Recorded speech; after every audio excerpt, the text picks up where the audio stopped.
All right, good evening. So just a short little video. Um, I'm not sure what to think. So there I was watching SmackDown. Um, not going to post anything about it because the whole copyright stuff.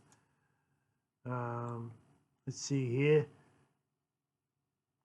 So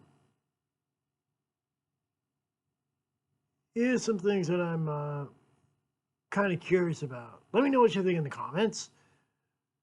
Wyatt Sicks captured the tag team title. I'm kind of surprised they did that so soon. Now, I don't know what everybody thinks of the Wyatt Six. I personally think it's more like it's the thought that counts kind of thing. Paying tribute to the late Bray Wyatt. Um, we'll just have to see how it goes, because it just seemed. I personally think they may have given them too much of a push too soon, and I know when they initially debuted, and they kind of fumbled it, especially, that Karen Cross feud.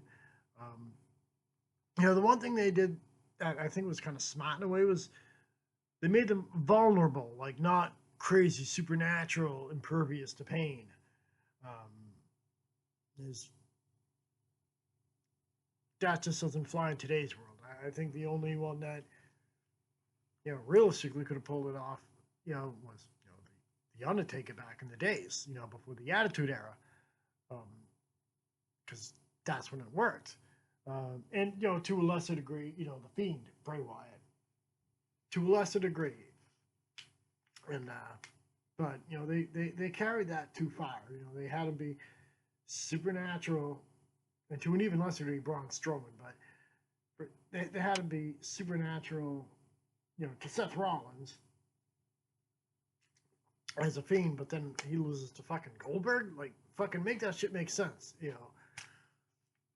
I've already done a video with Goldberg, looking old as shit. Well, no shit. But anyhow, so the champs, I think that was like too soon of a push.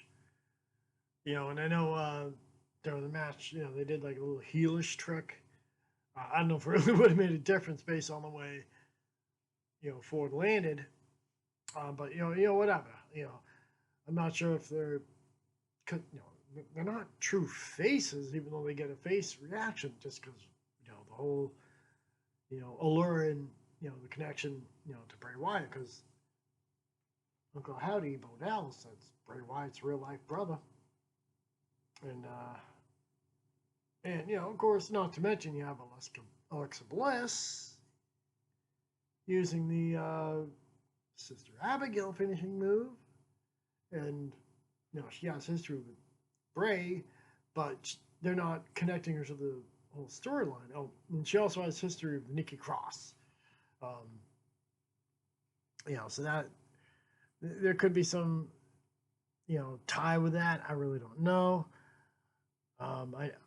I don't believe they're going to have like an actual sixth member, because that'll probably be reserved, for Bray Spirit. And I could have sworn in one of their earlier promos that I think they very well could have superimposed Bray's face for like a fleeting second. I mean, hello, Bo Dallas. That's probably the one person who literally can bring Bray back to life, because they're brothers. Yeah, I will admit it would have been interesting if Mike had got involved in that, but she has no interest in the wrestling industry, So that's that. So I do think that felt a little bit forced. And again, Alexa Bliss not directly involved in the storyline, but still using the same finishing move. Anyhow, so Jelly Roll's concert, he was supposed to have a concert, and then of course Jelly Roll gets involved with Logan Paul. I don't know what they're going to do with that. If they're going to have him be, have a guest match with Logan Paul at some point, because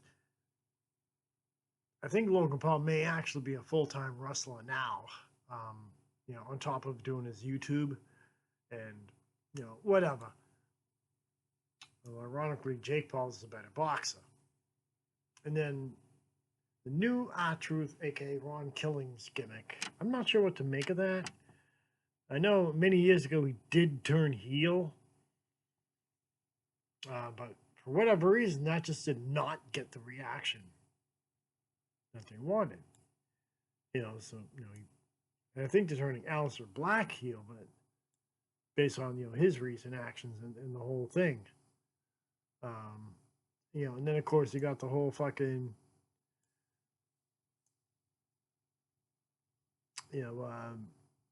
Bloodline saga and the fucking Paul Heyman. Like, what the fuck are they doing? And then Hikuleo, which I think now he uses a different name.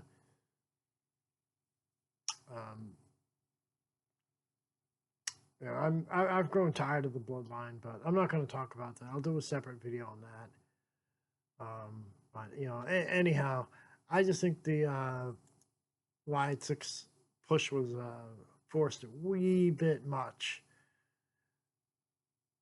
And again, I'm not sure what to make of R-Truth's new gimmick, and that also ties into another video I've done before.